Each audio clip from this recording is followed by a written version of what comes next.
Finn McCool, the Giant of Knockmany Hill, Part 2.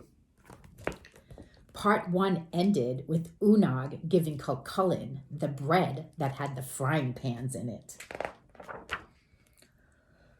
Cuchulainn, who was also a glutton as he was a bully, popped a loaf into his mouth and took a huge bite right down on one of the frying pans. Cling! Yo! Shouted Cuchulainn. What kind of devil's bread is this? Here are 2 of my teeth. Oh, that's Finn's bread, the only kind he eats, said Unag. Oh, is it, a bit too tough for you? Too tough for me, shouted Cuchulainn. I should say not. Just give me another. Cuchulainn chomped into another loaf and into another frying pan. I'll not have a tooth left in my mouth, woman. There's 2 more out.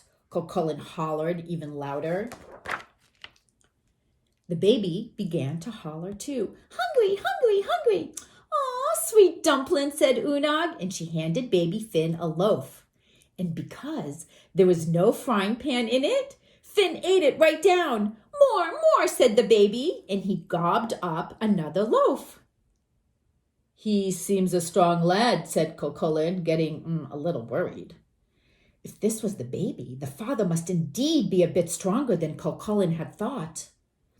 Ah, yes, said Unag, beaming. Why, instead of dollies, he loves to play with those white stones there in his cradle. Show the nice man, baby dear. Finn did as he was told. He picked up a stone that was really the cheese and squeezed all the water out of it and popped it right in his mouth and ate it down. Cuchulainn was not to be outdone by a baby. He grabbed a stone and squeezed. He squeezed and squeezed. Squeeze as he might, he couldn't get 1 drop of water out of it.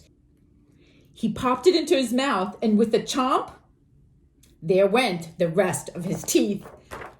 The howl that came out of him almost broke all the windows. When he finally calmed down, Cuchulainn said to Unag, What kind of teeth does that lad have? They must be made of iron. Let me see your choppers, baby. At that, baby Finn opened his wide mouth, and Cuchulainn stuck his brass finger, the very brass finger that was the secret to his strength.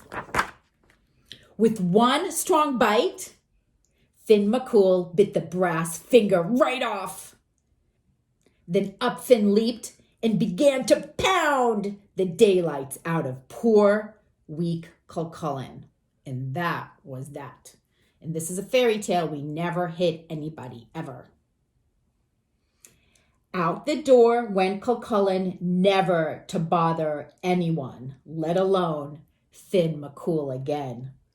Tea's ready, my love, said Unag, and Finn McCool sat down with the best giant wife in the whole world, and they lived a long, happy life. The end. I just want to read to you what the author says here about this book. Stories about the popular Irish giant Finn McCool have been handed down from generation to generation. Perhaps Finn McCool is best known for the giant causeway, the highway he built between Ireland and Scotland. This encounter between the giant Cuchulainn and Finn at Knockmany Hill is one of the funniest of Finn McCool's adventures. Finn McCool, the Giant of Knockmany Hill, by Tomie de Paola. Happy St. Patrick's Day, everybody. See you next time.